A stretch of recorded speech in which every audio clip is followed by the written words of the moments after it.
नमस्कार, आप देख रहे हैं इंडिया समाचार। बलिया में 500 करोड़ बिजली बिल बकाया। पूर्वांचल में बिजली बकाया में बलिया हुआ नंबर 1। बिजली बिल वसूली में बलिया सबसे पीछे। पूर्वांचल विद्युत वितरण निगम के डायरेक्टर ओपी दीक्षित ने की समीक्षा। अधीक्षण अभियंता एसडीओ जेई के साथ की बैठक। 1 साल से ज्यादा बिजली का बिल ना जमा करने वाले व्यक्तियों के काटे कनेक्शन। 6 और 3 महीने में बिजली बिल बकायेदारों को दी हिदायत। इंडिया समाचार के लिए ये थी हमारे संवाददाता आनंद मोहन मिश्रा, ब्यूरो चीफ, बलिया की खास रिपोर्ट।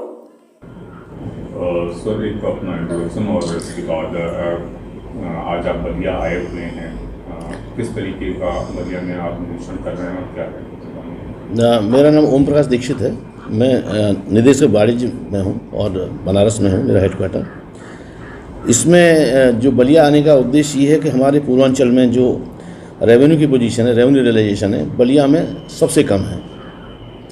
और बलिया ज़िले में जो पोजीशन है करीब करीब हमारे ऐसे कंज्यूमर 1,38,000 के आसपास हैं जिन्होंने कनेक्शन लिया है तब से 1 पैसा नहीं दिया, और उनके ऊपर करीब करीब 500 करोड़ रुपये बकाया है।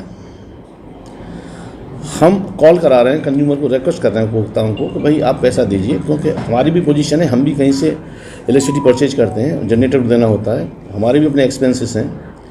तो हमने कॉल कराना शुरू किया है। हम बनारस से भी कॉल करा रहे हैं और सब स्टेशन से भी कॉल करा रहे हैं, और जो कैश कलेक्शन काउंटर्स हैं वहाँ से भी कॉल करा रहे हैं। पहले हम उपभोक्ताओं को रिक्वेस्ट कर रहे हैं कि आपका इतना बकाया है, इतने महीने का बकाया है, आपने कोई पे नहीं किया तो आप कृपा करके अपना बिल दे दें, अदरवाइज़ हमारे लिए बड़ा मुश्किल हो जाएगा आपको बिजली कंटिन्यू कराना। तो क्या कुछ आप लोग टाइमलाइन भी रखे हैं कि इतने दिनों तक अगर वो जमा नहीं करते हैं, क्योंकि आप बार बार रिक्वेस्ट कर रहे हैं, तो क्या उसके बाद आप कनेक्शन कट करेंगे या क्या कार्रवाई आपकी हुई बिजली? देखिए, जिन्होंने कभी पैसा पे नहीं किया कनेक्शन लेने के बाद में, उनको हमने टेलीफोन पर बता दिया कि आपका कनेक्शन में इतना बकाया है, अगर आप नहीं देंगे तो बिजली काट देंगे।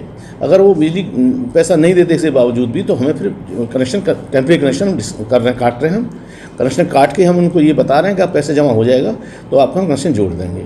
ये हमारा अभियान है एक तरह से। तो क्या कुछ कानूनी कार्रवाई भी आप लोग कर सकते हैं? देखिए, कानूनी कार्रवाई इसमें एक होती है, अगर मान लो किसी उपभोक्ता के पास पैसा पड़ा हुआ है और वो नहीं दे रहा, हम बिजली काट दी और उसके बावजूद भी नहीं दिया, तो उसकी हम आरसी भेज देते हैं सेक्शन 5 में, जिलाधिकारी महोदय के पास भेज देते हैं, और उसकी वसूली फिर वो रेवेन्यू डिपार्टमेंट उनका हमें करके देता है। जो शासन का है, प्रदेश का पैसा है, पब्लिक का पैसा है, किसी का पर्सनल पैसा तो है नहीं। तो इसमें जो हमारा शासन है वो RC 5 को ऑपरेट करते हैं और वहाँ से वसूली कराते हैं। तो ये हमारा प्रोसीजर है जो कानूनी कार्रवाई हो सकती है।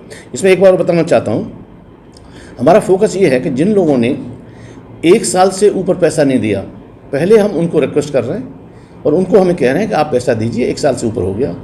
फिर दूसरा हमारा जो प्रायोरिटी है कि जो 6 महीने से 1 साल के बीच के जो हैं लोग हैं उस ब्रैकेट में हैं, उनको हम कह रहे हैं कि आप पैसा दीजिए। जिसके बाद 3 से 6 महीने वाले जो लोग हैं उनको हम कह रहे हैं, जो 3 से कम महीने वाले पैसे हैं उनको हम सिर्फ टोका टाकी परस्यू कर रहे हैं, उनका बिजली कनेक्शन अभी हम नहीं काट रहे। हमें ये पता है कि 3 महीने से पहले दे रहा था वो आदमी, और 3 महीने से नहीं दिया तो दे देगा पैसा, वो किसी वजह से, कोरोना की वजह से, किसी वजह से वो नहीं दे पाया, तो हम 3 महीने से नीचे वालों को टोका टाकी कर रहे हैं और बाकी लोगों को रिक्वेस्ट करके, क्योंकि कंज्यूमर हमारे लिए बड़ा इंपॉर्टेंट है, कंज्यूमर हमारे लिए बड़ा महत्वपूर्ण है, और हम कंज्यूमर सर्विसेज को ही अब लेके चलते हैं। इस कंज्यूमर के ही हमारा ब्रेड बटर चलता है, कंज्यूमर ही हमें पैसा देता है, उसी से हमारा ऑर्गेनाइजेशन चलता है। अगर वही पैसा नहीं देगा तो हमारा ऑर्गेनाइजेशन चलेगा कैसे? दूसरा, हमारा जो अनवरत विद्युत आपूर्ति हमें देनी है, उसके लिए हमें बहुत सारे एक्सपेंसेस करने पड़ते हैं, ट्रांसफार्मर खरीदने पड़ते हैं, हमें बहुत सारी लाइनें बनानी पड़ती हैं। इस सब चीज़ों के लिए अल्टीमेटली जो हम खर्च कर रहे हैं, तो ये हमारा जो बिजली हम दे रहे हैं उसके रिटर्न में कंज्यूमर को देना तो चाहिए। उपभोक्ता की सर्विसेज हमारे लिए टॉप प्रायोरिटी में, 2 ही हमारी प्रायोरिटी हैं, उपभोक्ता की सर्विसेज और हमारा जो रेवेन्यू है वो आ जाए। तो पूर्वांचल की अगर हम बात करें तो रेवेन्यू के मामले में पूर्वांचल की क्या स्थिति है, और बेहतर स्थिति हो इसके लिए आप क्या कर रहे हैं? देखिए, पूर्वांचल अगर आप देखें तो बलिया सबसे ख़राब ज़िले में आता है, जहां हमारी रेवेन्यू की स्थिति बहुत ख़राब है। और हमारा जो कंज्यूमर हैं जिन्होंने पिछले कभी पे नहीं किया कनेक्शन लेने के बाद से, करीब करीब ऐसे कंज्यूमर हमारे पास हैं, करीब 32 लाख कंज्यूमर हैं जिन्होंने कनेक्शन लेने के बाद आज तक पैसा पे नहीं किया पूर्वांचल में। सबसे ज़्यादा इसमें जो खराब स्थिति है बलिया की, इसलिए मैं बलिया पर्सनली आया हूँ, और मैं अभी बलिया देखूंगा, इसके बाद मऊ जाऊँगा और मऊ में भी ये मीटिंग करूँगा। अभी सब स्टेशन में जाके हम सब स्टेशन की मीटिंग करेंगे, और जो हमारे जेई हैं, संविदा कर्मी हैं, वहाँ तक बात करेंगे, वो कंज्यूमर को परस्यू करें, और अगर कंज्यूमर पैसा नहीं देगा, वो पैसा नहीं देगा तो हमारे पास कोई चारा बचता नहीं है।